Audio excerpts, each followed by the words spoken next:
right. Well, tonight we're gonna continue on our grammar journey together. I know you're very excited about that. So we're gonna tackle the probably the most challenging part of of this as we, consider block diagramming and the Mm. different elements. One of the most challenging parts of it is the participles. So we want to try to address those today. We've been covering as I mentioned, that doing diagramming, kind of reviewing that, um, and the diagram itself, if you remember, is the process that we've been following is identifying the first independent clause.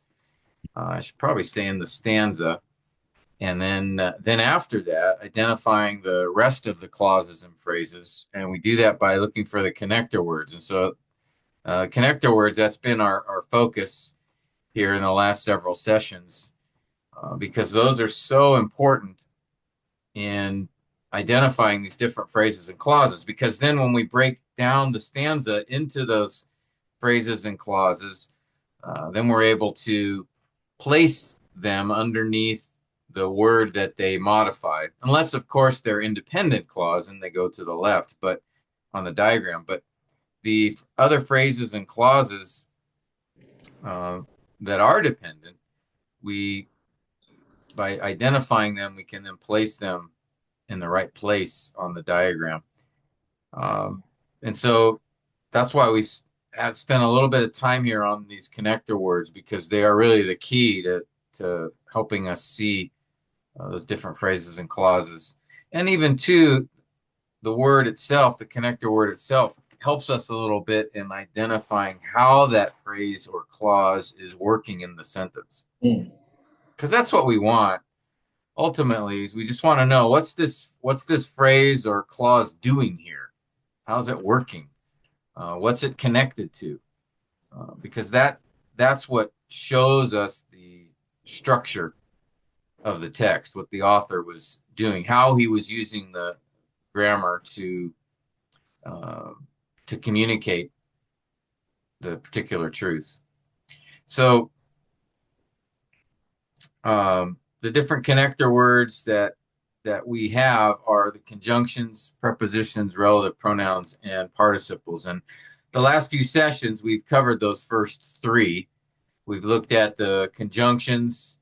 Um, if you remember for the conjunctions, we had the most common, the coordinating ones.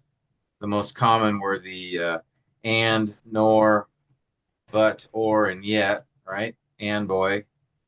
And then we looked at the subordinating. Remember those that are they the coordinating ones connect grammatically equal words, phrases, or clauses.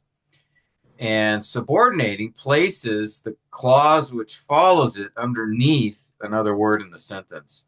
And those are many. We have many of those, but some of the ones that more common ones we have for and therefore, so that, because, um, when, where, um, Mm.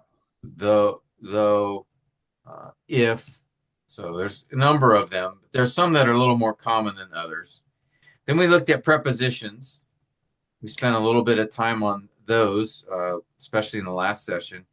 And the most common prepositions, if you remember, right, are at, with, in, for, from, by, on, of, and to, with boot, if you remember.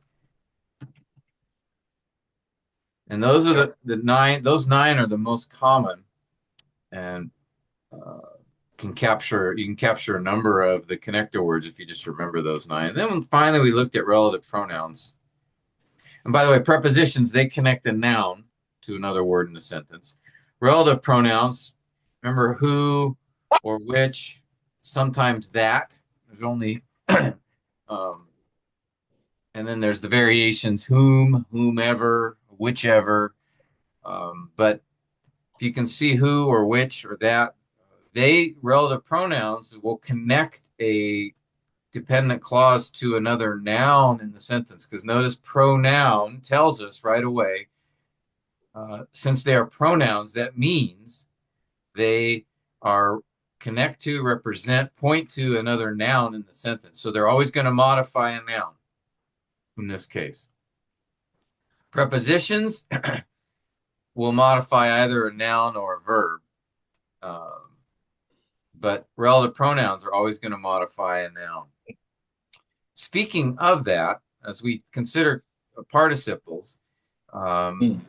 they too are what's known as described as a verbal, which modifies a verb or a noun. And then verbals are an interesting feature in English. Verbals are words that have a verb in it. So it looks like a verb, but it doesn't act like exactly like a verb. One of the verbals we've seen and talked about a little bit are infinitives. And Mm. if you remember, those are the preposition to plus a verb. So, for example, I like to eat pineapple tarts. All right, Dwayne? So, to eat here is an infinitive. Okay, it's not a connector word in this case. But it looks like a verb because you see the verb eat there, but it's doing something different than a normal verb. If I had said I eat pineapple tarts, okay, now eat here is acting like a regular verb. Mm. But in the first sentence, like is my regular verb, and to eat is just complementing that. And so to eat is an infinitive. Or it can act like to eat pineapple tarts is my favorite meal. All right. Now here to eat is actually functioning like the subject of the sentence. So that's why I'm saying it's not a regular verb. It's a verbal though because it looks like a verb. Another form of verbal is participles. A participle, what it looks like is a verb and then often has an ing Yep. or ed ending. Okay. So, for example, actually, I'll just continue. I have several examples. So, it too looks like a verb. So, for example, running has the verb run in it, or maybe I'll use eating since we were that's our theme here. So, we have the verb eat there. But if I had said, I sat at the table eating my dinner. Okay, I'm going to stick with the theme eating pineapple tarts. Okay, so I sat, that's my independent clause in this case. All right, subject I, verb sat. At the table, that is a prepositional phrase. Notice the preposition at, it's saying where I sat. And then I have this other one, eating pineapple tarts. Okay, what is that doing there? Well, notice the eating looks like a verb because it's eating. But actually, in this case, it's not acting like a regular verb because there's no subject. All right. Now, yes, I'm the one eating, but the way the grammar is working here is I didn't say, and I am eating pineapple tarts. I just said eating pineapple tarts. So what's going on here is this. So we have I sat, and then where I sat at the table, and then what I was doing was eating pineapple tarts. So that was happening as I sat at the table. So it's modifying sat. Okay, so it's not acting like a regular verb in this case. All right. Now I'm going to go through more examples and things, but I'm just giving the kind of introduction here.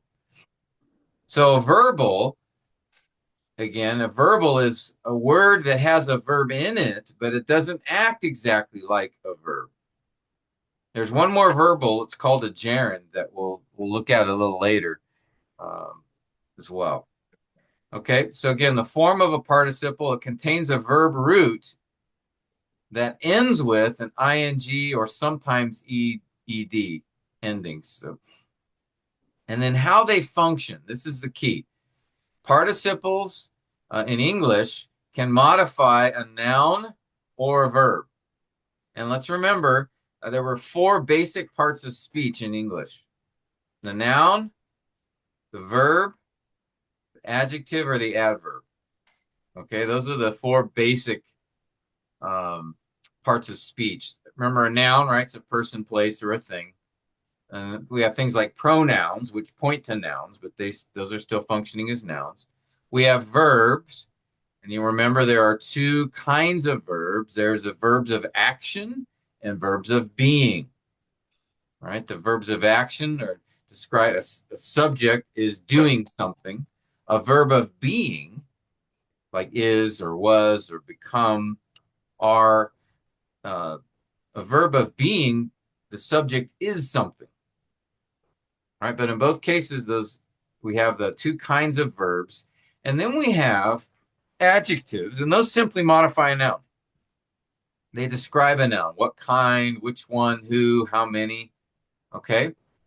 Whereas an adverb modifies or describes a verb. And then other times adjectives or adverbs, but primarily a verb by telling us when, where, why, or how the verb happens. Okay. Now, you can have an adjective or adverb be a single word. So, for example, uh, the tall man. Okay, tall here is an adjective. It's modifying man. It's describing the man. So you can have a single word, or you can have the man who was tall. Okay, now I have a clause here that is modifying man, and it's both cases. It's functioning like an adjective because it's modifying a noun, man, tall man, or the man who was tall. Okay, so you can have it. An adjective can either be a single word or it can be a phrase or a clause. All right, another, the man on the street. Now here I have a prepositional phrase, all right, but it's functioning like an adjective. It's describe which man? The man on the street, that man. Okay, so all these are um, functioning like adjectives. Let me use the same color here. All right, in the same way, a word or group of words can function like an adverb. So, for example, and remember, adverbs modify or describe a verb. Adjectives describe a noun. Okay, but adverbs describe or modify a verb. So, for an adverb, you could have um, I ran quickly. Okay, quickly here is my adverb. It is modifying the verb. It's describing how I ran. Or I could have said I ran with great speed. Or let me just continue with great quickness. Now notice here, it's a group of words, in this case, a phrase, a prepositional phrase, describing how I ran. I ran with great quickness. Okay. Another one. Or I ran over to the store, or just to the store. Again, group of words, prepositional phrase, modifying ran. So just as in adjectives, adverbs also can be one word, or it can be a phrase or a clause. Okay? So when we think about participles, let me go back, how participles function, they can modify either a noun or a verb. They can do either one. They can act like an adjective or they can act like an adverb. All right? So just try to think of if we can get our minds around thinking of, like, let's say if you have a sentence, you've got lots of words in the sentence. And remember, a sentence is basically an independent clause, at least one, plus other phrases and clauses. And just try to think of those other phrases and clauses are just adjectives or adverbs. They're either going to modify a noun or a verb, unless it's an independent clause, right? Independent clause stands alone, so they don't modify, but everything else, all the other phrases and clauses or words do. And so try to think of just a sentence that way. You'll have an independent clause, which will have the noun and the verb, the subject and the verb. And then all the other phrases and clauses in some way are going to either modify something in the independent clause or modify something else. But they're all modifying. They're all just acting like adjectives or adverbs. So try to simplify it a little bit in your mind that once you identify all those phrases and clauses, now all you got to do is think about, okay, is this phrase or clause acting like an adjective or an adverb? Those are the only two things it's going to do.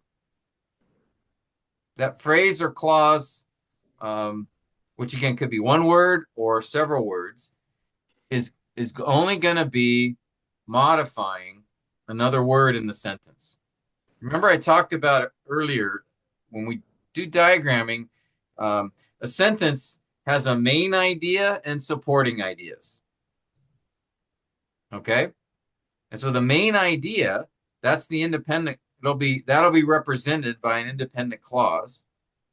The supporting ideas will be the other words, phrases, or clauses.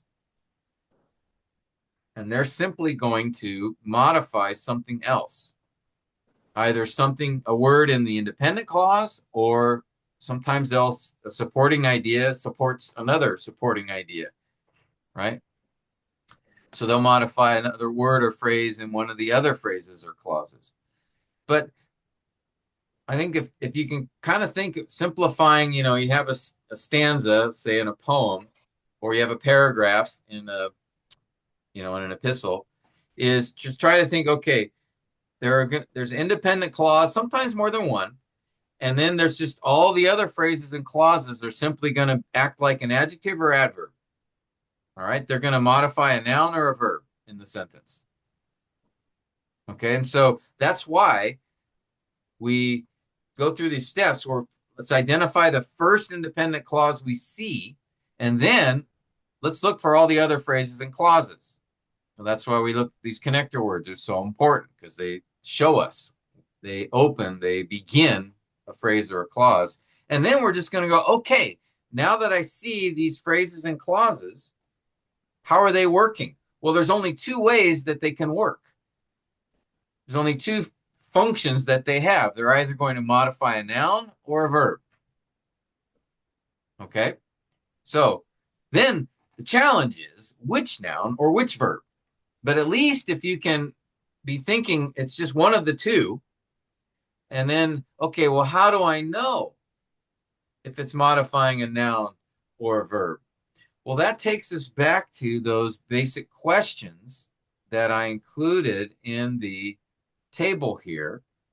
For adjectives, it's going to answer the question, what kind, which one, who, or how many. For verbs, if it's an adverb acting like an adverb, then the phrase or clause will answer the questions of when, where, why, or how.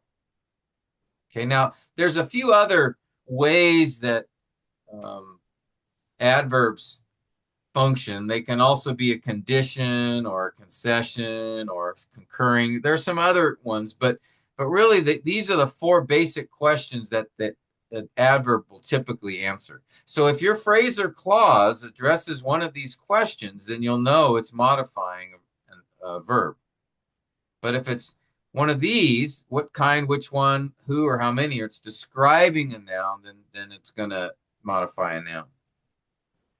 And that's really, I think, probably the more challenging part of this is trying to figure out what that phrase or clause is modifying. What's it doing in the sentence? But at least you only have two options, okay? So there's not, 15 different ways it's working. It's only going to modify a noun or an adjective. Noun or an adverb. Verb, sorry. Or it's an independent clause. All right. Those are your three options. So the trick, the challenge is, which option is it? Okay. So, but the challenge before that is identifying those connector words. And as I said earlier, probably the most difficult ones to identify are these participles, because in English, it's a challenge because these participles, the English participles, can also actually be, let me phrase this correctly, the words that look like a participle, so they're a verb with an ing ending. Sometimes they actually are acting like a regular verb. Other times they're not. That's what makes it confusing in English. If we were looking at Greek, Greek participles are easy to find because they have a certain construction. It's not like English where you have the verb with ing ending. It is the root verb, but there's a different way that it is structured, as a different ending for a participle as compared to a regular verb. But in English, we don't have that. So that's why English is a little harder to identify participles. Hebrew also, participles are easier to identify because there's a certain way that the word is structured if it's a participle. So it's not as confusing if we were in the original languages. But since we're looking at using English right now as sort of our helper language, the language we're doing this in, we're looking at English translations. We have to deal with the complexity, the added difficulty of English participles looking like regular verbs. All right. So I'm going to try to take you through, well, how do we know what the difference is? How do we know, is this word that looks like a participle, is it actually acting like one, or is it acting like a regular verb? All right. So any questions so far? That's kind of more an overview to this point. Hopefully it makes sense. All right. Well, let's dig a little deeper now into these participles. All right. I have a few examples here. The man went to his home running as fast as he could. Again, the man went, that's my clause, to his home.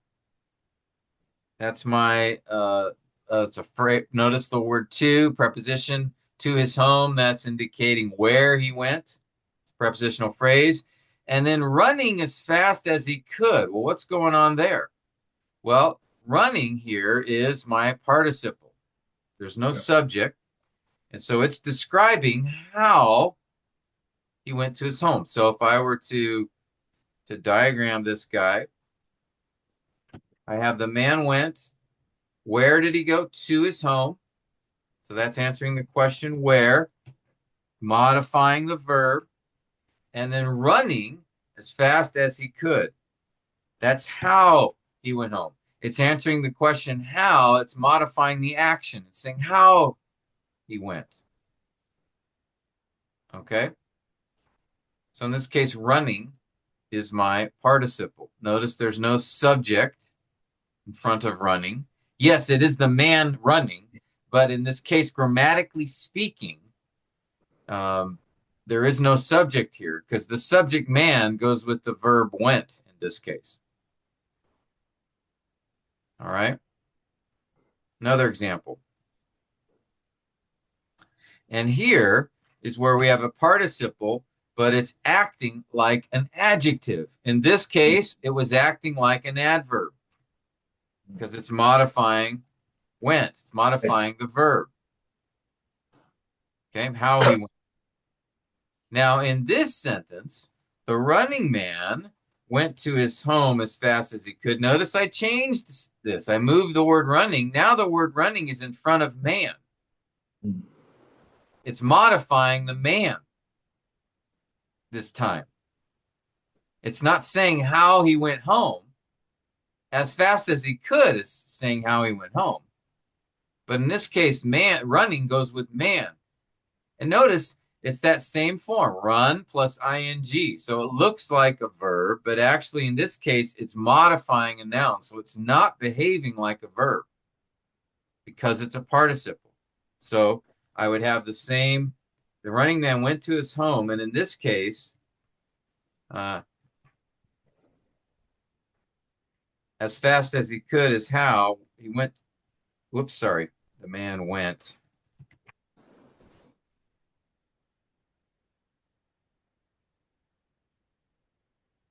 And in this case, running modifies man. Now, in a diagram, because it's one word, I usually just I'll leave it in the clause, but you could do this. The running.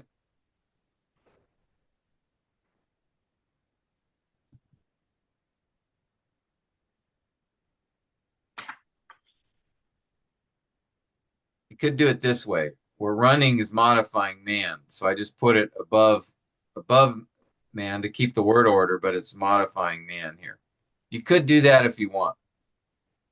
But what I usually do is I just leave it, if it's just a single word, I'll often leave it in the same clause, like this. Okay. But I am pointing out that it's modifying man in this case. It's acting like an adjective. All right. Another example. He cooked the egg, boiling it. All right. So here, boil plus ing. Okay, that's my boiling. So it's a verb with an ing ending. And so then I'm going to, in this case, he cooked the egg. That's my independent clause. Subject he, verb cooked. In this case, I have an object egg, what he cooked. And then boiling it is describing how he cooked the egg.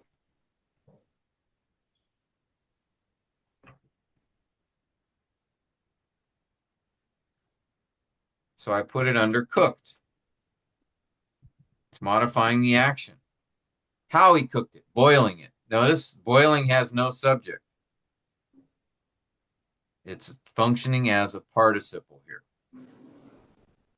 Now, if I had said he cooked the egg and boiled it, all right, now it's a little different. Even though boiled has an ed ending, you say, oh, it looks like a participle. Well, in this case, it has the subject. Notice the key word there, and. What does and do? Connects to grammatically equal words, phrases, or clauses. In this case, it's connecting the two verbs. He cooked, and so the implied subject is he. I don't repeat the subject, but it's still there, right? He did two things. He cooked the egg and boiled it. All right? So in this case, it's not functioning like a participle. It is a regular verb. Two things that he did. The ed ending here is indicating it's a past tense. He did it in the past. But when I said he cooked the egg, boiling it, now I'm saying boiling here is participle. It says how. Now, I could have also said by boiling it. This is still a participle, but in this case, I introduced it with a preposition. But it's doing the same thing there. He cooked the egg, boiling it. Now, one more. He ate the boiled egg. Okay. Now, in this case, I have Um, Similar to before, all right, he ate, he's the subject, the verb is ate, egg is my object. Boiled here is, notice I have boil, the verb, plus an ed ending, okay? And in this case, it's modifying the egg. It's describing, telling something about the egg. What kind of egg? All right, so it's modifying egg in this case.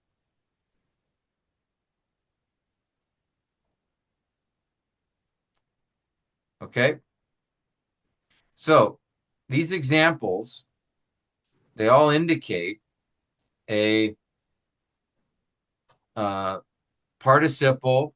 Two things they tell us. One, a participle can be a verb plus ed or verb plus ing. That's what it can look like.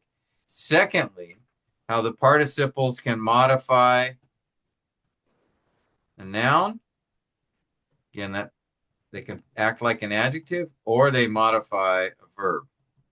That's when they act like an adverb. Okay? So, as we go through these some examples here, we're going to look for, first we're going to look for the form of a participle, a verb plus ed or ing ending, and then um, confirm whether it is a participle or not, and then ask the question, is it modifying a noun or a verb? Okay, so let's do a few examples, and if you have some questions, we'll address those. All right. So on this exercise, we identify the participle, the word it modifies, and how it modifies. So I do have a participle in each of these sentences um, in these examples. So all I want you to do is just identify that participle, and then see if you can figure out what word it modifies in the sentence and how. Okay. So I did a few examples for you. Now I'm going to have you guys participate in this exercise. And um, we're going to start with our brother, Dwayne. I know he didn't want to do this, but Dwayne, let's take a crack at it, all right? Okay, there's there's an ed, so that must be a participle. Huh? Okay, Ed, traveled, we have traveled and as an then possibility, and then any others? walking, Okay. the ing there. Yep. And you've got a preposition in to, Good. So we have prepositional phrase so that there. modifies travel to the store, traveled. Yep. So And now we want to ask ourselves, okay, yes, we have two words here that look like participles. So then we have to say, okay, are they both acting like participles or regular verbs? So now in the first one, traveled, we have I there. That's a subject. In this case, traveled is actually acting like the regular verb. It's the action, right? I traveled to the store. So this one is a little tricky because yes, it ends with ed, but in this case, it's acting like a regular verb because there's a subject. All right. Now, walking does not have a subject. So it is acting like a participle. All right. So, um, so you got to walk through that process in your mind. Can I find a subject here? If I can, if there's someone doing the action, again, usually the subject's right next to the verb. In this case, I traveled. But notice walking uh, doesn't have that subject. Yes, I'm the one doing the walking, but it's not I walking all the way. It's I traveled to the store, then walking all the way. So in this case, how is walking all the way functioning in this sentence, Dwayne? What's it modifying, you think? Well, either I or traveled. So I Okay. suppose traveled, huh? So that would be a verb, adverb. Yeah, Or is it I? if it's walking all the Oh, way, it's I telling us walking all the way traveled to the store. I walking all the way traveled to the store. that's one I option, or it's traveled how by walking all the way. Answering the question how. yeah, I think that probably is the best. Yeah, How? that makes a little more sentence. Now, maybe I shouldn't do this, but um, if I had said, this is would be a little more awkward. If I had said, I walking all the way traveled to the store, right? This is a more awkward way to put it, but sometimes we may move, like I said before, sometimes phrases or clauses are inserted in between, like this, in this case, the subject and the verb, because we want to identify more clearly what it's modifying. All right. So if we had um, this, it'd be a little bit harder to determine, but I think still it's answering the question how I travel to the store. All right. And to the store, it's where. Okay. All right. Good. Good. All right. You try. I'm going to give you this one. The he took a nap is the basic independent sentence. He being the subject, took being the verb, and nap is the object. And the after preaching is the participle. Modified, modified, modified when he took a nap. Yes. So, so what word would it modify here then? Or it will modify the verb to Yeah, when he. Yeah. exactly. Okay. How come you seem to know that's what we do every Sunday? Because I did it too. And that word after gives us a clue. So preaching here is my participle, and I Mm. have a preposition before it, after the word after. So Yep. that identifies answering the question when.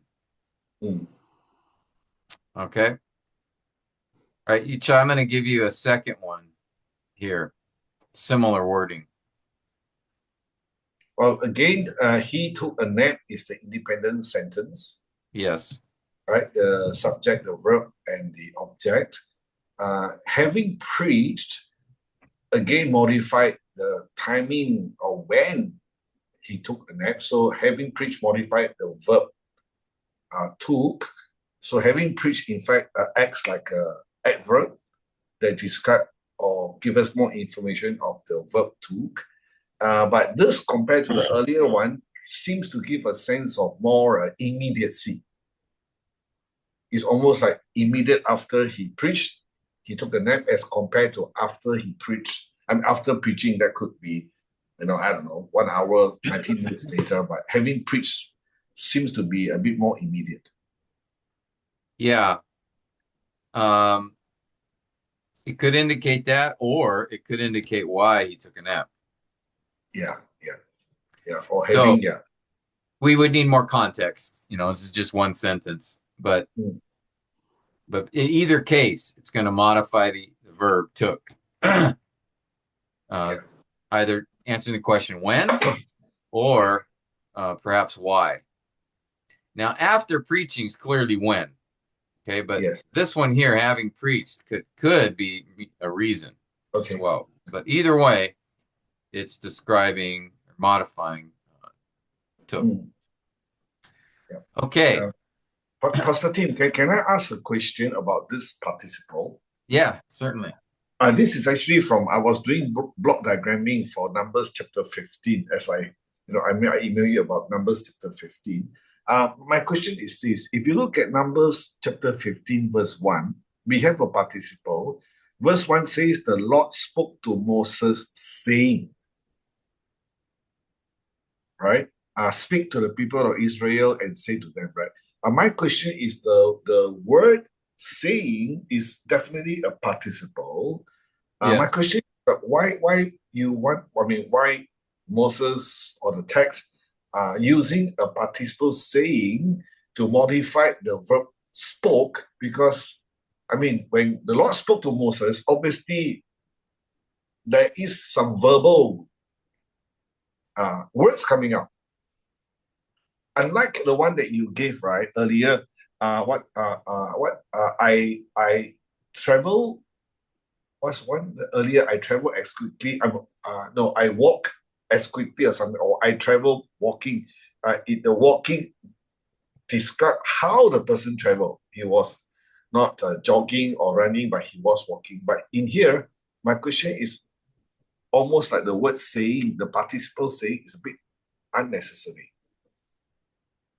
Yeah, I think that's just you know, almost like it not idiomatic expression, but kind of just a common um Hebraism, I guess, a common. Yeah, he could have said and sometimes it will say this, the Lord said to Moses, Yeah, you know, and then the quotes will and start. then in the quote. So yeah, sometimes it'll just have, yeah, the Lord said to Mm, Moses, and then you have mm, the quote.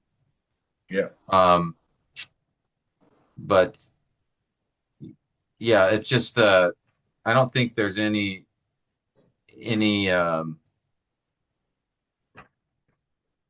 significance to this except that's just a fairly common expression in Hebrew. Okay. Okay. All right. But yeah, technically speaking, you are correct. It is a participle, and it would be, I would put it this way, put it under spoke. Yeah. Yeah. Yeah. Okay. It could be that the sentence would have read, the Lord spoke to Moses by saying, then perhaps we have better understanding. You know, the by, of course, is because according to Hebrew grammar, the by is not needed there. But we in English, if we would add the by, maybe we get it clearer. The Lord spoke to Moses by saying such a thing. I don't know, so that it's then we get the present participle clearer Yeah. in the word saying.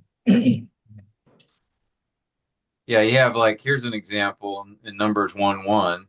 Yahweh Mm, spoke to Moses. Now there's no saying, it just yeah. because it's just describing that he spoke to him. But then notice at the end of the sentence, saying. Mm, Yeah. Yeah. So yeah. here it's just because there's more information that Moses wanted to communicate before he gives the quote. Mm, So here the Mm, saying kind of helps to, okay, now this is what he said. But yeah. but you're saying Numbers 15, sometimes they do that, like Numbers 15 verse 1, it just goes right Mm, to saying there. mm, mm, mm, Um, could have the idea sometimes of by saying, sometimes it's just mm, for emphasis, right? He's speaking, or that's, like I said, kind of a Hebraism. It's sort of a common mm, mm. expression. Um, again, Yeah, you Yahweh have that spoke in to verse Moses 17. Yeah. saying, Yeah. now here, notice Yahweh said to Moses, Yeah. but then verse 37 spoke to Moses saying, so I don't know if there's anything like significant about that or not. I'd have to think about that and look at, but I think sometimes it's just sort of a Hebraism, Yeah. but Okay. it is functioning there. The word saying is functioning as, sorry, as a participle in this Yeah. case. Okay. Okay, good. Thank you. Yeah. Thank you. Any other questions?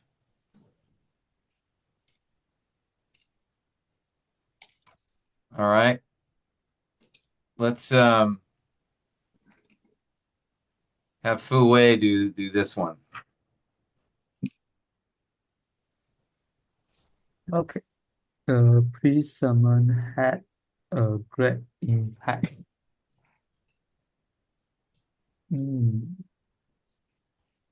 Okay, so first please is the only participle in this sentence. Yeah, there's the verb preach and then plus the ed ending. So we have to ask, okay, is it acting like a participle here or a regular verb? Now there's one big clue here that tells us it's not a regular verb. Does it have a subject? Is someone doing the preaching? No, No, they don't have any words. It's only exactly. text. Yeah. So actually, the subject here is the sermon, Mm. and the verb is had. And then there's an object here, an impact.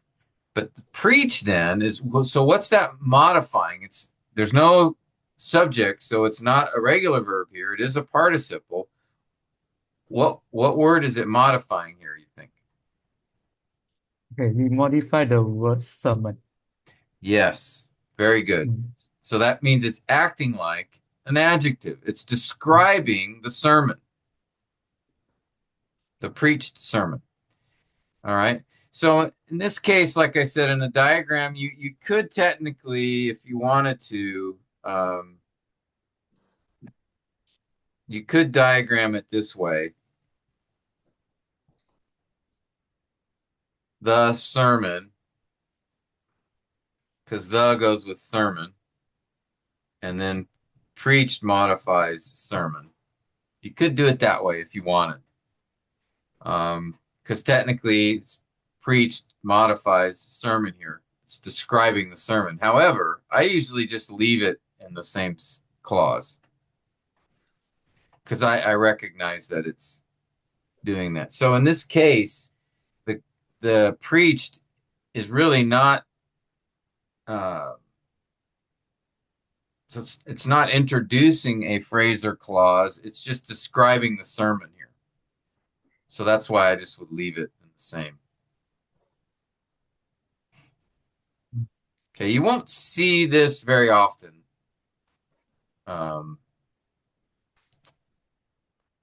In passages of scripture, but just making you aware of it. Okay, Brother Daniel, I'm going to give you this one.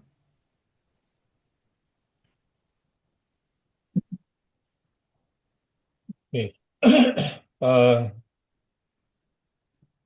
Being dead to sin, being dead in sin is the present participle. Being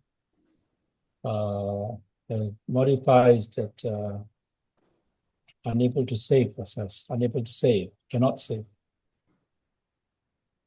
Okay, so what's my independent clause here? We cannot save ourselves. Yes, correct.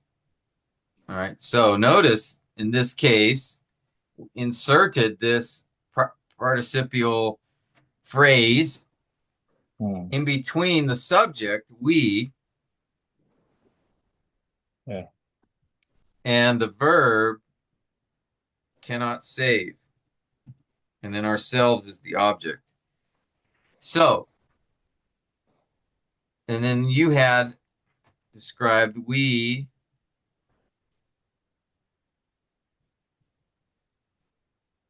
Is this correct? Being dead modifies the cannot save. Is that what you had said? Yes, that's what I meant.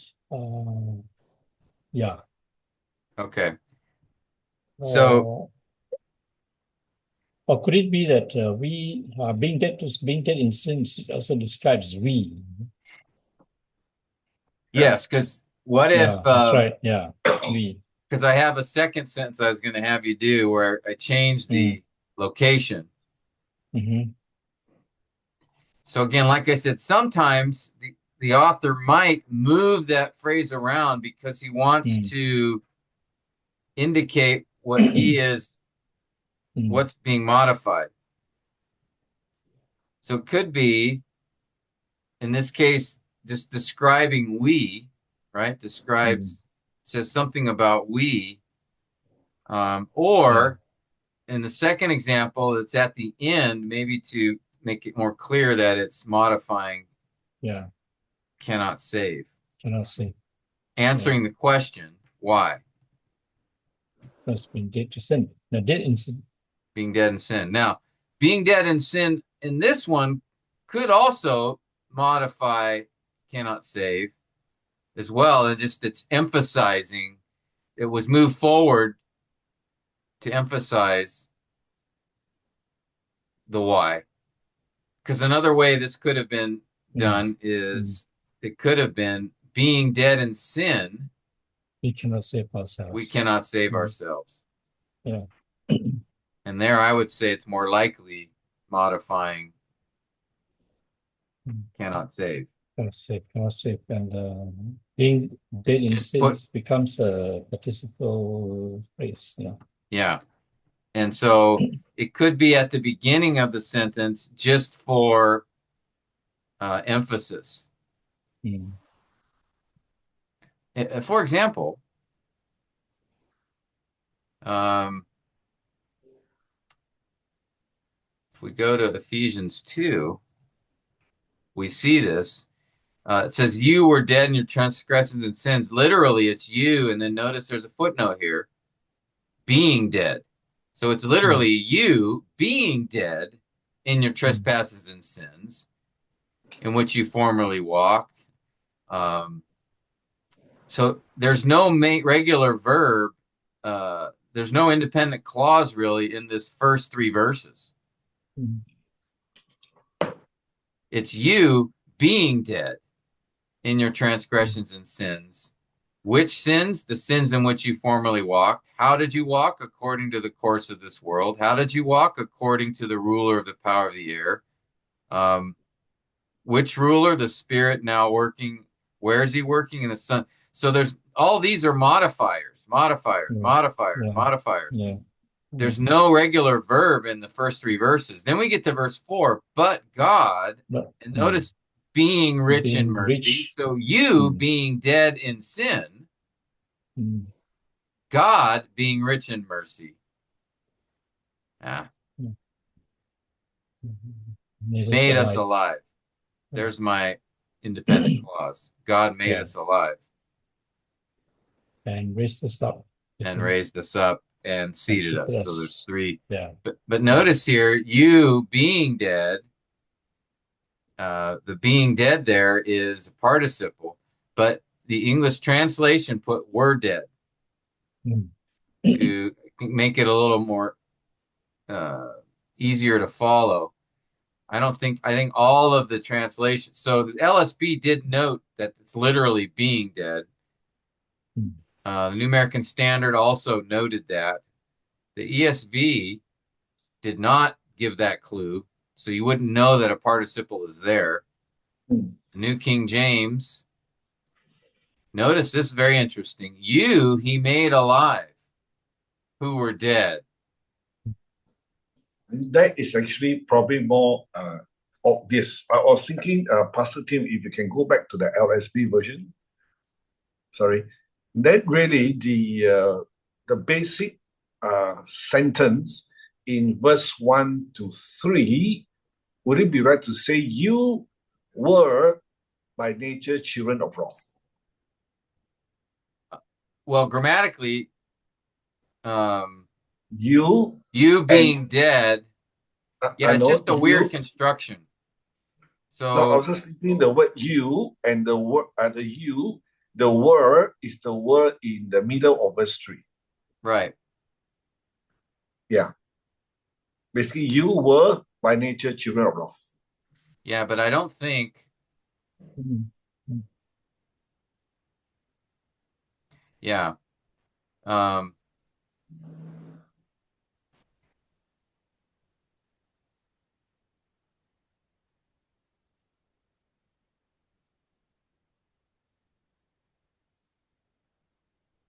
but it's a first person plural, that verb. So it's Yeah. we were.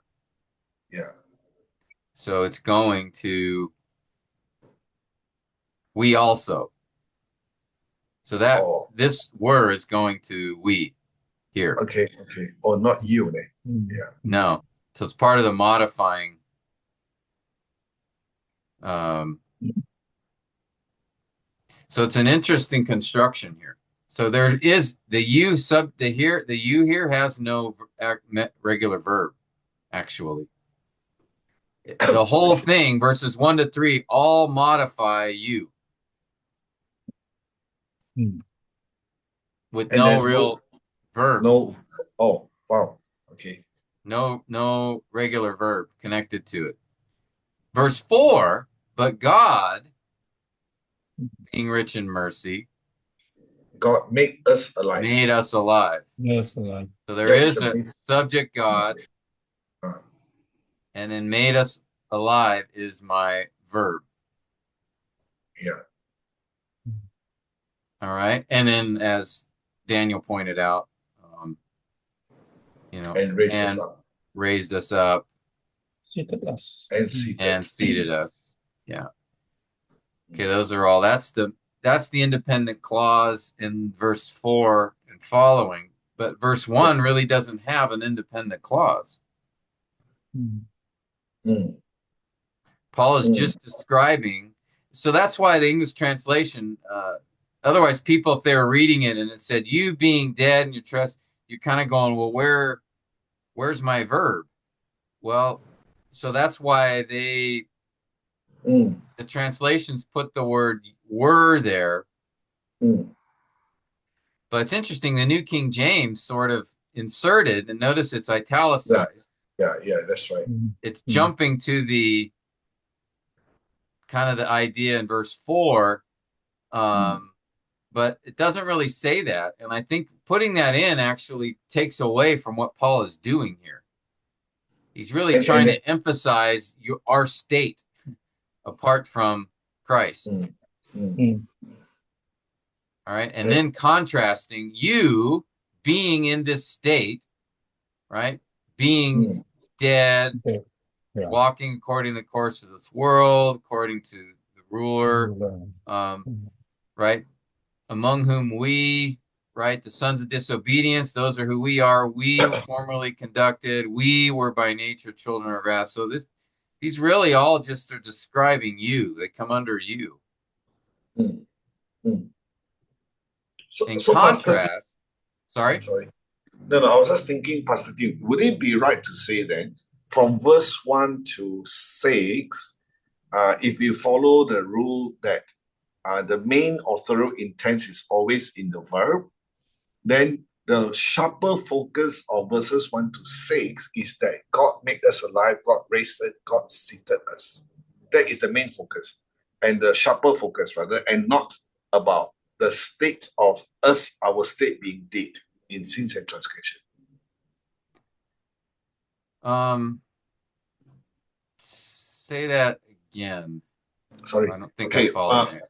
Yeah, yeah. So what I'm trying to say that, I mean, our whole exercise here is trying to exegete the authorial intent Yeah.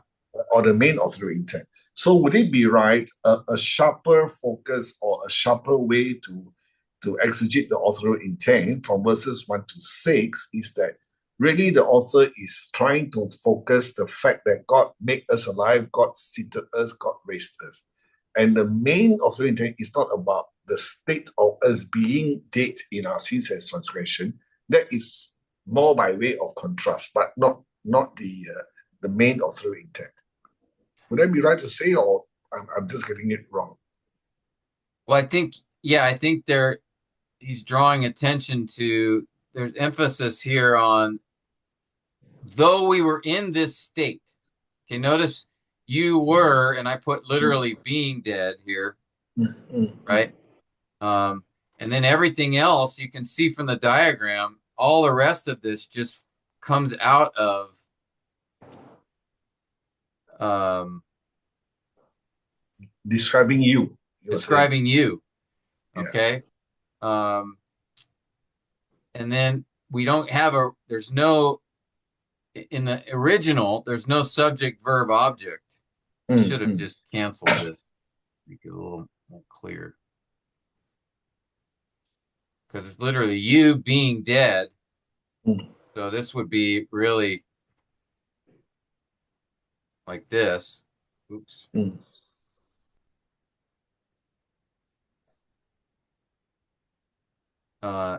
Being dead, how? In your trespasses and sins in which you formerly walked. And so all this is describing, coming off of you being dead. And then, yeah, this, in the independent clause here, but God, and then there's something describing him. Mm. Mm. God made us alive. There's my Yep. independent clause. And then notice he is emphasizing even when we were dead. Yep. So I think verse 5, even when we were dead, that's summarizing verses 1 to 3. Mm. Mm. So I think there is emphasis here. The emphasis is on our state or our condition apart from Christ. Yep. So it's just all of this is just describing us, Mm. the you being dead. So he didn't say you were dead. He said you being dead. And this is all indicating how that was. And then verse 4 and 5, the main sentence is God made us alive. Yep. And raised us up and seated us. So God did these things though we were in this state. Yep. And then that even when we were dead, let me see what verse 5 and being so I didn't pick that, notice that this literally here is that even though we were dead is actually even it's literally this, we being dead, Mm. and we being dead. Yeah. And yeah, we being dead.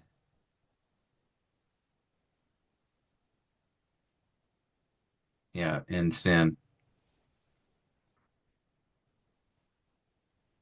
were made alive. So that part is that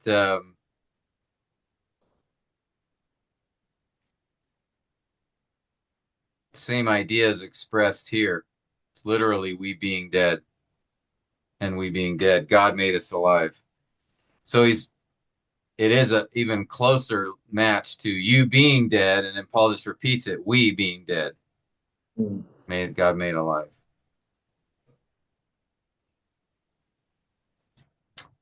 So all that to say, we have this participle here, being dead, I think modifying you. Mm.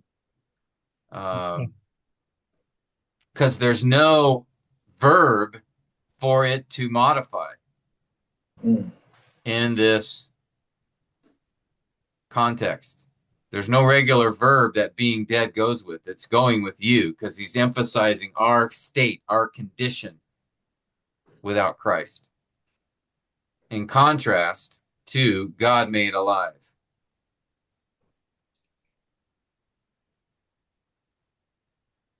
And the idea here, even when we were dead, or though being dead, that is a fairly accurate expression describing what he's saying here, but literally it is we being dead. Mm. God made us alive. Though we were dead is the idea, even though. But going back to, I don't know if that confused things or did that make any sense. Are you guys able to follow that? It's just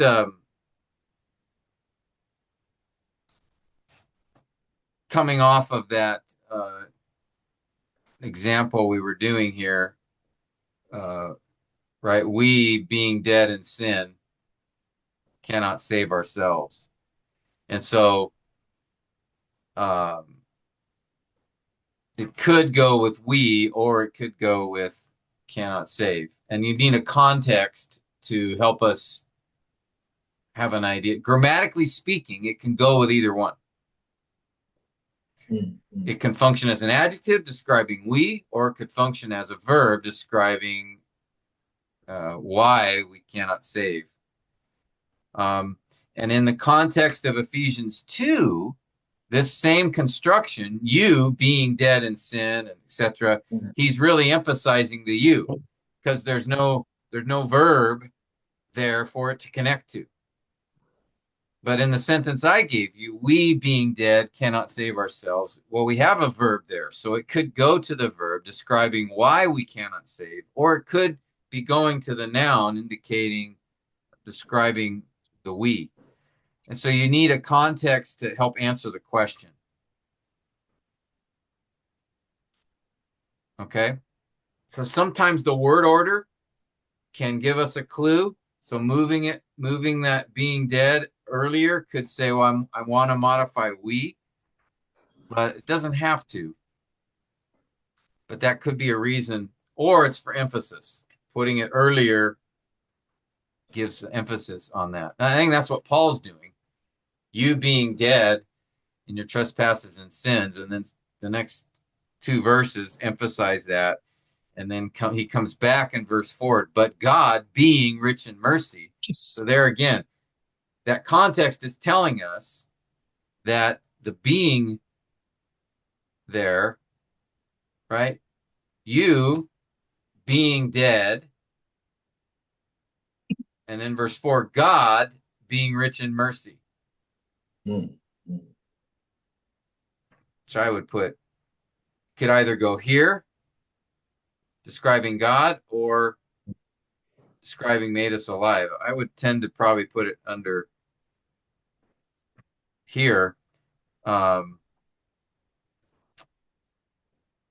it would parallel you being dead, God being rich in mercy made us alive.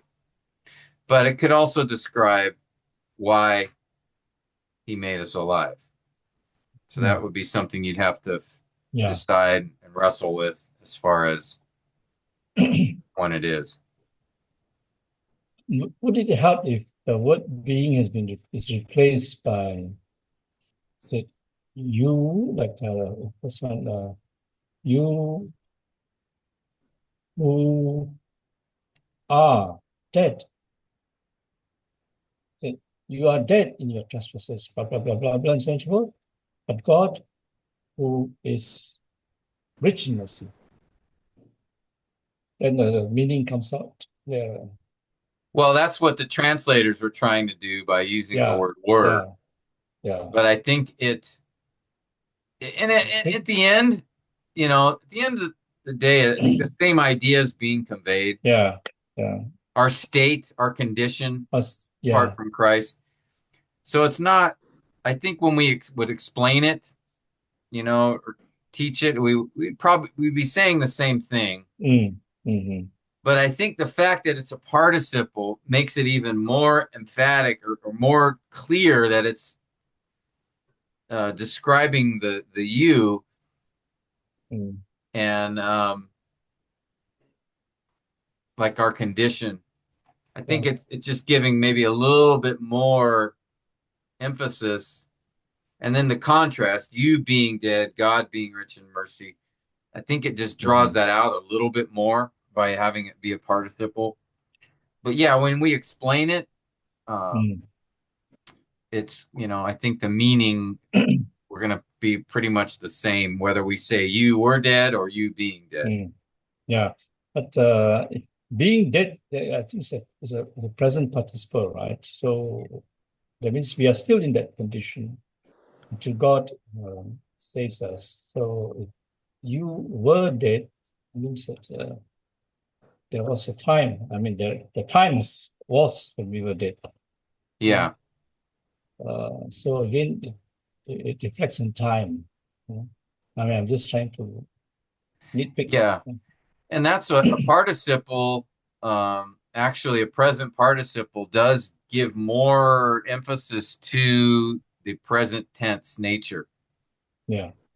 So, being dead was an ongoing, Yeah. is an ongoing state or condition. Yeah. Yeah.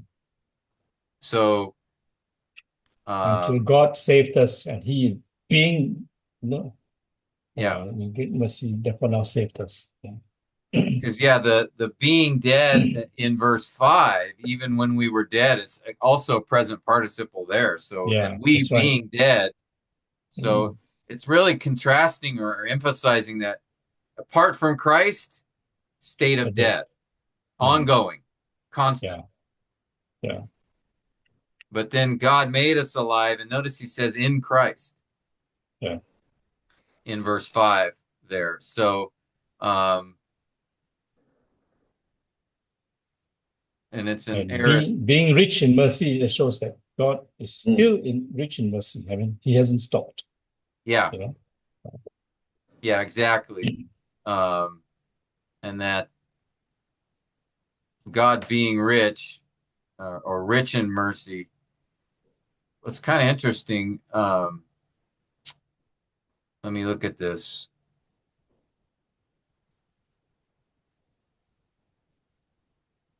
Yeah, it's a present participle there as well. So God being rich in mercy. Yeah. Because of great love. So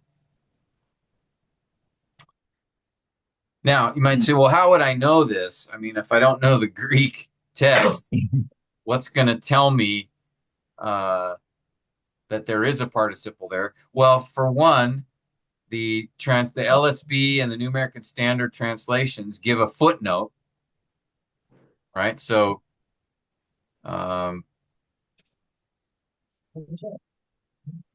there's a footnote there. All right. Another way that we could do it is again making use of the interlinear.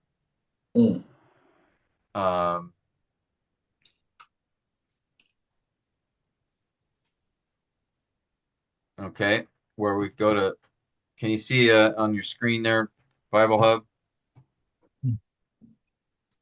Is it on there? Can you guys see it? Yes. Okay. So if I go to the interlin here,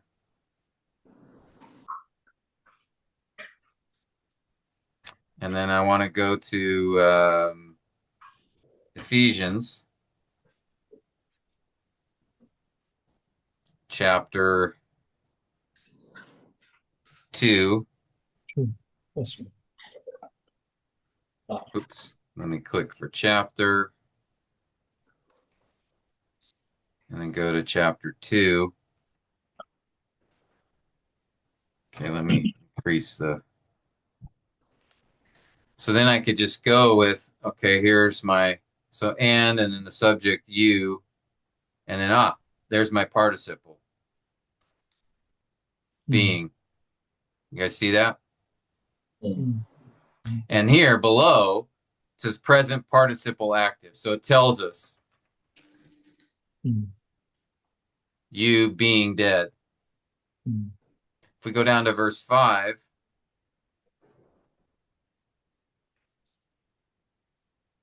and there's my and or even is could be translated that way, or so. And being, there's my participle again. And we being dead. Okay. So the interlinear, you can go and directly see what kind of verb it is. Here it says verb. Again, it's really a verbal. It's a present participle. And then in God made alive, well, here's that verb made alive. And notice here it's a regular verb. It doesn't say participle. Aorist indicative active. So the interlinear, and you'll find this, the interlinear is a helpful tool, especially when you're trying to see is it a participle or a regular verb, because sometimes the translations will not translate the participles like a participle, as we saw in this case, right? You were dead. So because sometimes putting the participle there might make it a little more confusing for the English reader, and so they don't translate it as a participle. But I'm not a big fan of that because I think it's not as accurate, but also it sometimes doesn't. If it's let me put it this way: participles always modify. Always they modify a noun or a verb. But if you translate it like a regular verb, okay, a regular verb doesn't modify. So what you do, and that's what they did here, they changed it from being dependent to independent. You were dead. That's an independent clause. But that's not what Paul said. Yeah. You being dead. Now, again, the idea, the meaning, okay, we were in a state or a condition of being dead apart from Christ. Okay, we still probably would get to that conclusion, but to change it from that participle to a regular verb kind of hides or masks what's going on there. Let me give you one example of this in Hebrews. If you're familiar with this, Hebrews 12.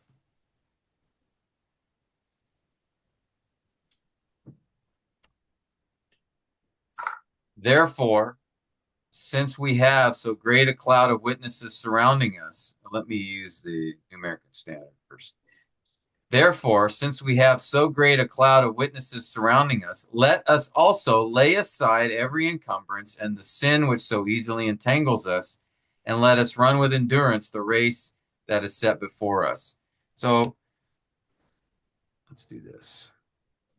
So let's say that I want to diagram that.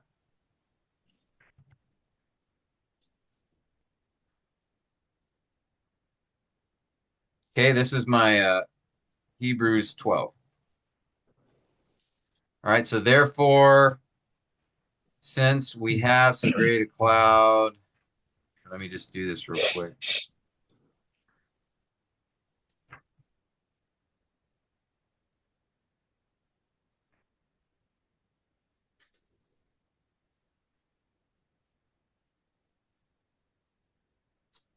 Okay, let us lay aside every encumbrance.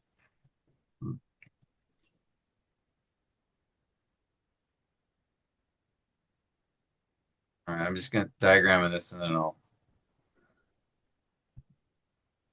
I'll explain it.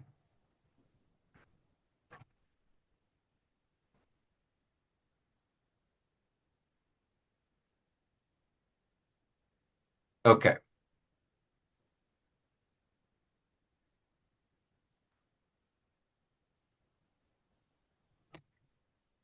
All right, so therefore, and that's going back to chapter 11, the cloud of witnesses that he's describing is the people mentioned in chapter 11. We call it the hall of faith.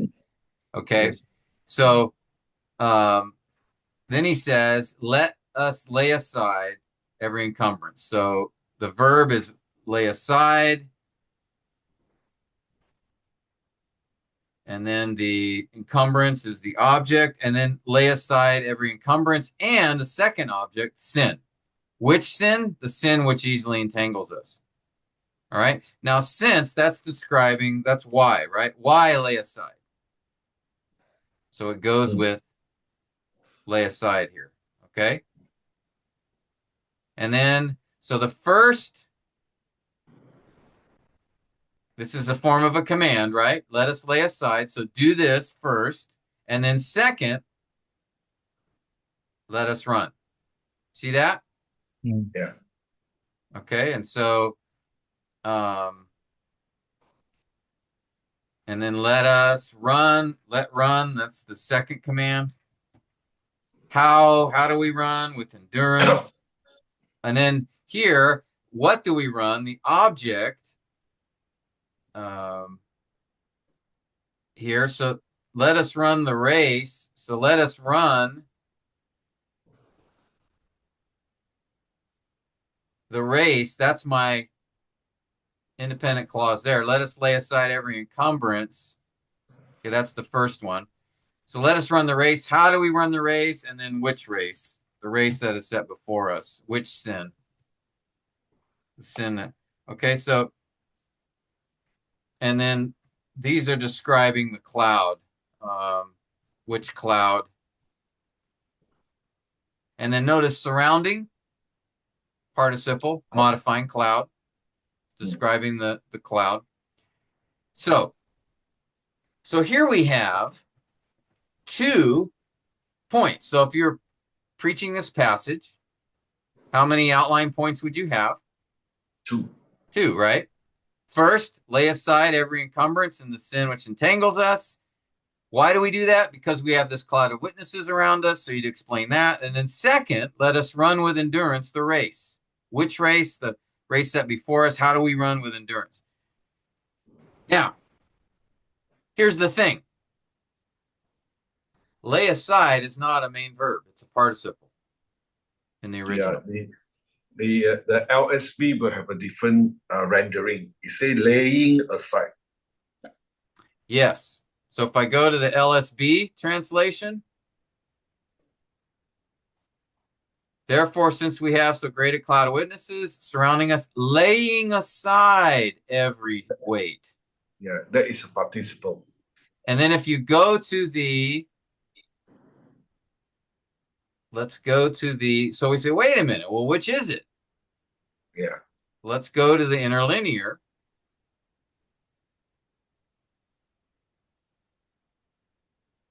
And here's the verb. And notice it's a participle. And I think having laid aside is the correct. It's not laying aside, it's having laid aside. Okay. So going back here then to, oops.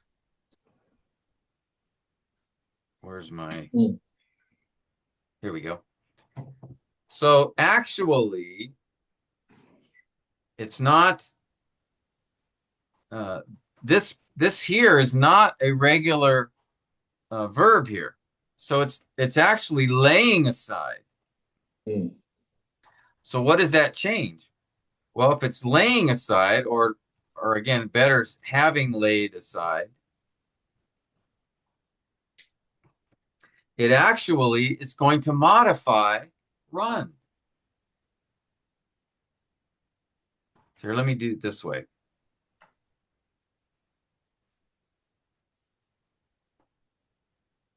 Let me just take this guy.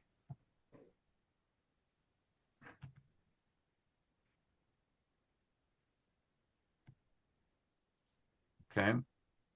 So actually, it's having laid aside every encumbrance.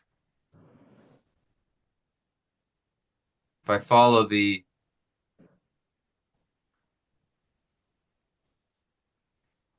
so it's not, this is not a main statement anymore. It's not an independent clause.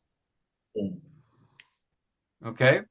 It is a dependent phrase in this case. There's no subject and verb. It's modifying, run, telling us how.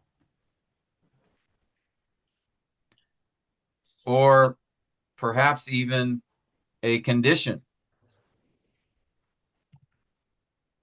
since or having laid aside. So all of these now, this changes things. Now, how many points do we have? Main points. 1. Let us run the race. And then how we run the race and why. All of this is now modifying.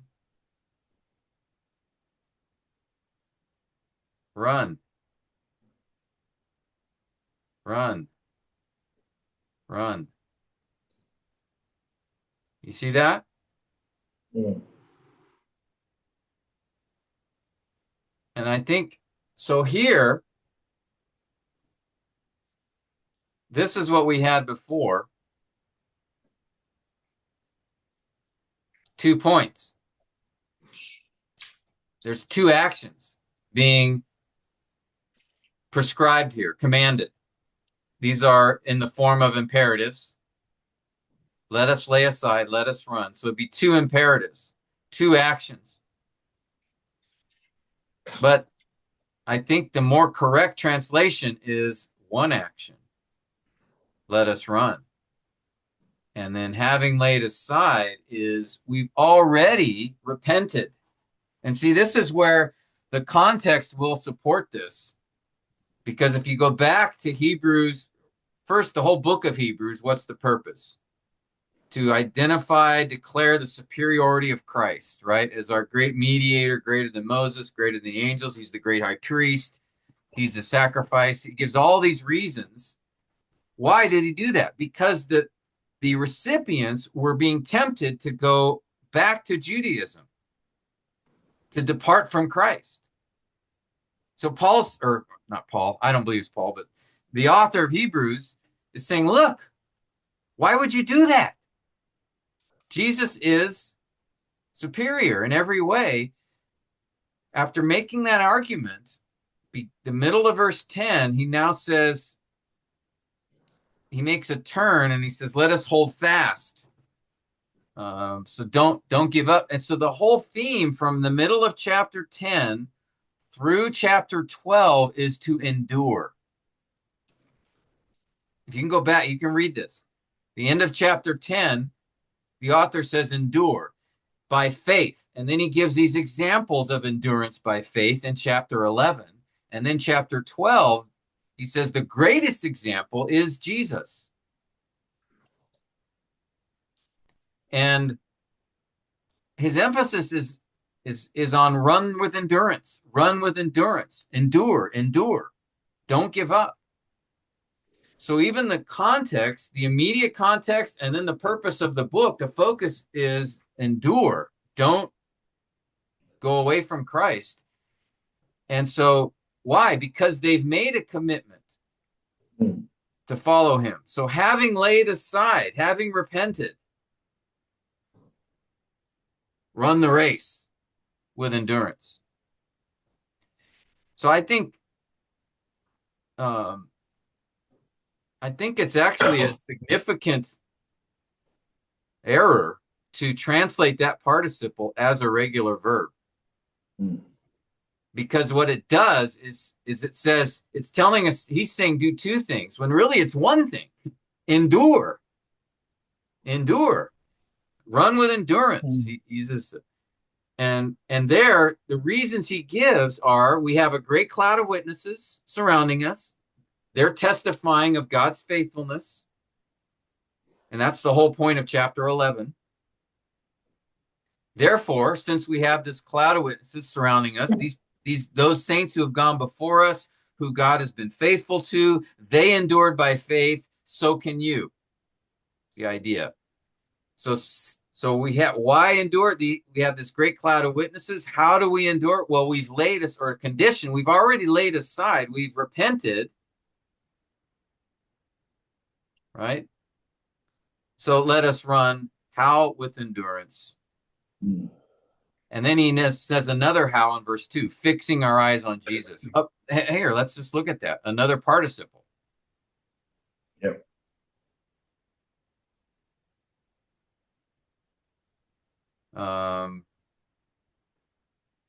right? Fixing our eyes on Jesus. Where does that go? That modifies run with endurance. Mm.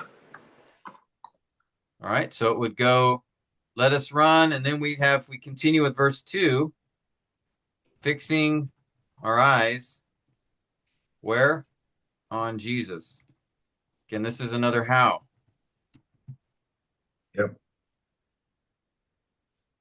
Okay.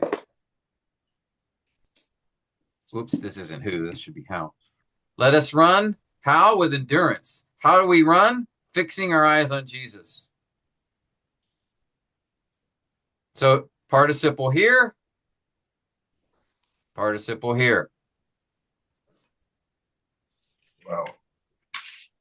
And then actually, I believe, let me confirm this, but I believe this is a participle also.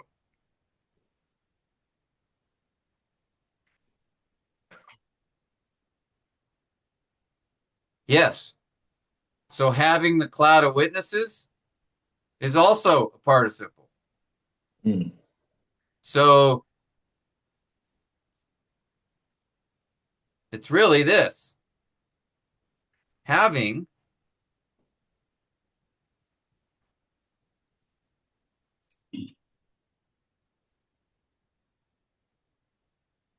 so you see the structure here now? One main idea, Mm. and then we have these supporting ideas, 4 of them. Yep. So It's now a the very good. sermon becomes the main points. Let us run the race with endurance. And then we have these supporting points. Yep. How to do that, or why to do that, the condition, and then how. So to me, by ignoring these participles and just translating them as regular, in this case, regular verbs, we have, lay aside. By doing that, you've actually modified, I think you've changed significantly what he's saying. And then you go, oh, wait a minute. Well, let's confirm that. Okay, you can go right to the interlinear. Mm. Notice, here's the first one, having. It's a participle. So having a great cloud of witnesses surrounding us. And then we already looked at this one, having laid aside. Mm. Again, a participle. Okay. And then here's the verb should run or let us run. And then we can go here and notice it's a present subjunctive active. So it's a regular verb. All right. So the LSB in this case, I think, really made a correct and significant. It's a little more confusing, harder to read, right? It's easier to read since we have so great a cloud and let us lay aside. That's easier to read, but it's not as accurate Mm. because there's one main idea here. And what that did by translating these as regular verbs, it made it as 2 main ideas.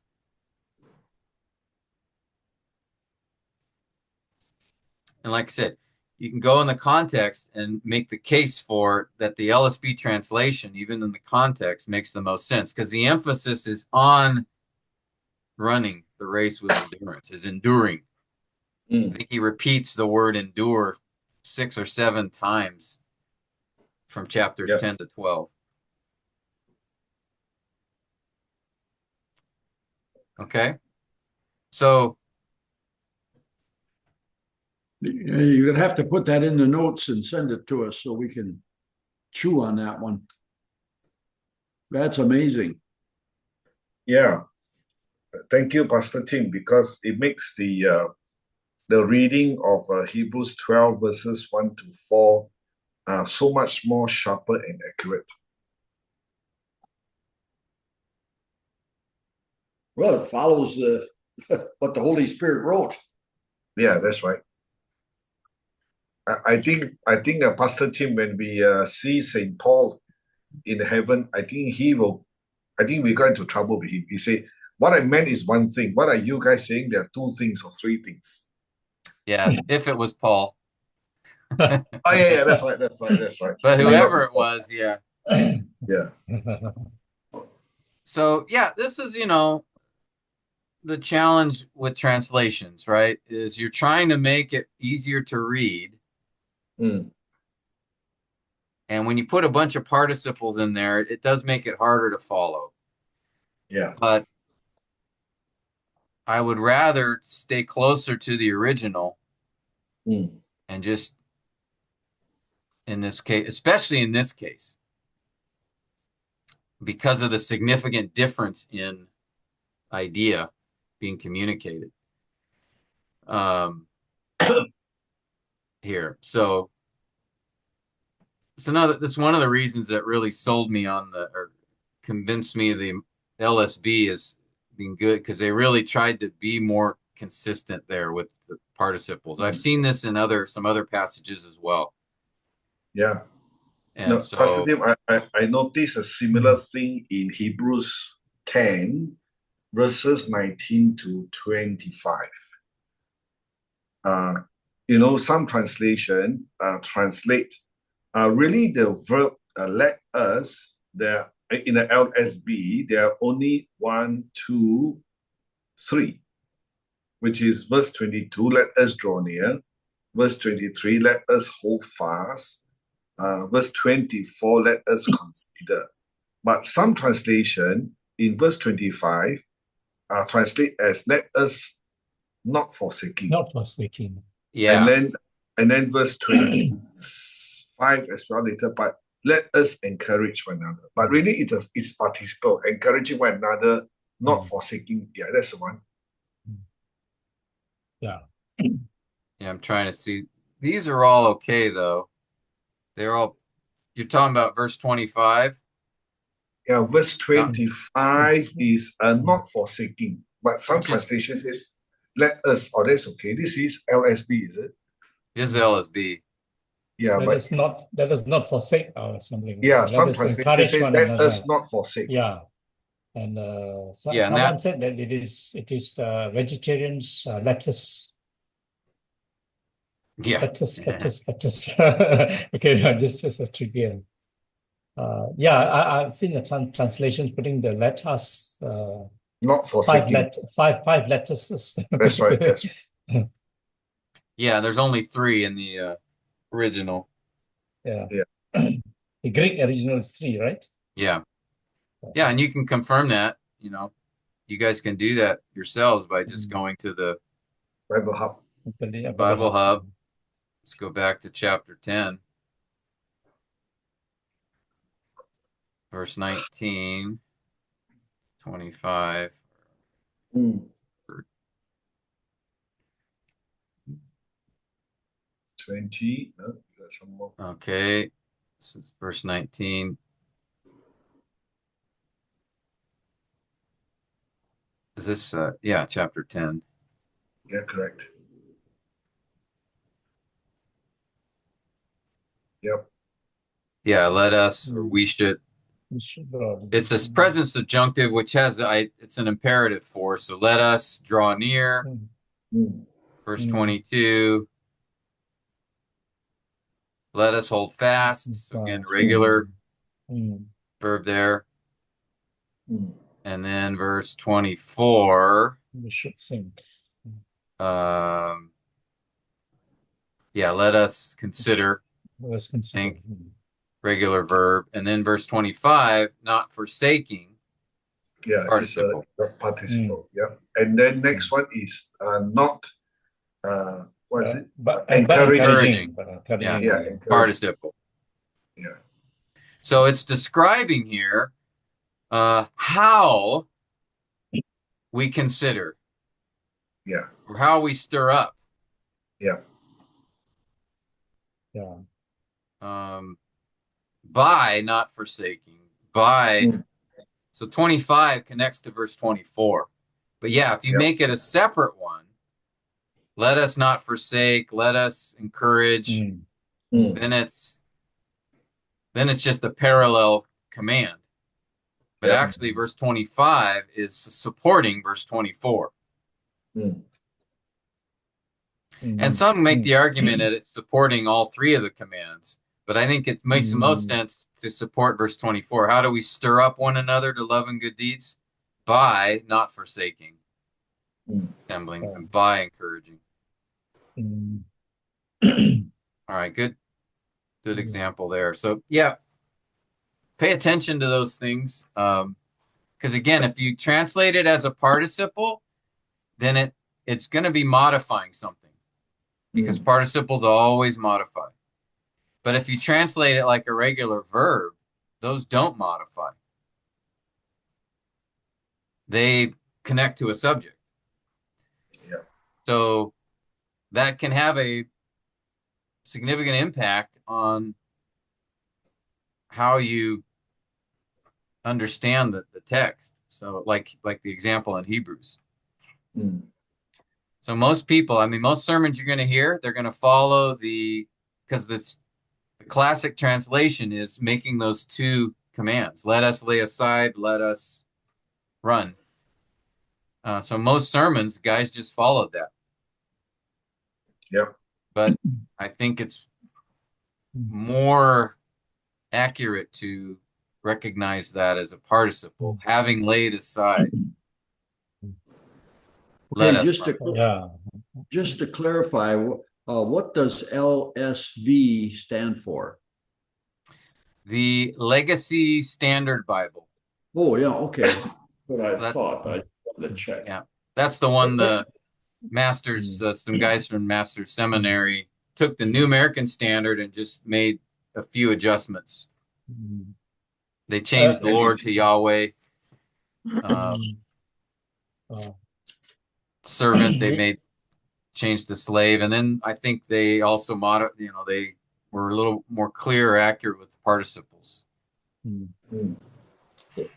John MacArthur doing John MacArthur is the, I think, general editor, right? Lead editor. Anyway, let us not give up meeting, or let us encourage respond in the NIV. Yeah. Yeah. NIV? The NIV puts the fourth letters and the fifth letters.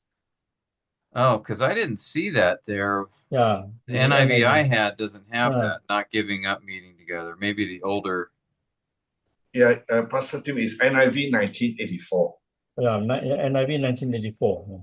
Which is the one that I use, and it means never improve version. Yeah, that's NIV. the one that that's the one I'm also using. So both you can use this. Never improve version. Oh, this one. Okay. Yeah. Let us not. I see. Yeah. Let us encourage. Yep. See, so that makes it a separate. Yeah, that's right. Yeah, it's a separate. So separate commands, but it's not. It's modifying verse 24. Yeah. Because the subtitle verse in the NIV is, on top of verse 19 is a call to persevere. So how do we? That's actually good. A call to persevere. So how do we persevere? Let us draw near. Let us hold fast. Let us consider. Let us not give up. Let us encourage. Well, it's the whole section. All of chapter 11, the rest of 10, all of 11. First part of 12 is how to persevere. Yeah. Interesting. All right. Well, I'll let you guys go, but we'll have to continue our discussion of participles next time. But they are important. They're difficult to figure out, but they are important because, like I said, the main reason I'm doing all this, emphasizing, is that they're modifiers, always modifying. So that's a key thing to remember. Yep. Like, remember, phrases always modify. Participles introduce phrases because a participle doesn't have a subject. Okay. And it's not a regular verb. So it's a phrase. Phrases always modify. Dependent clauses modify. So recognizing the participle there is pretty important, not just to see it's a connector word, but then also to say, so it's going to modify something here. It's going to modify a noun or a verb. And we have not yet come to the dangling participle yet. Yeah. None of them dangle. They connect. They modify something. They can't stand by themselves. That's right. Yeah, they can't. They can't stand by themselves. So because the subject is very, very, very sort of hidden somewhere. Yeah.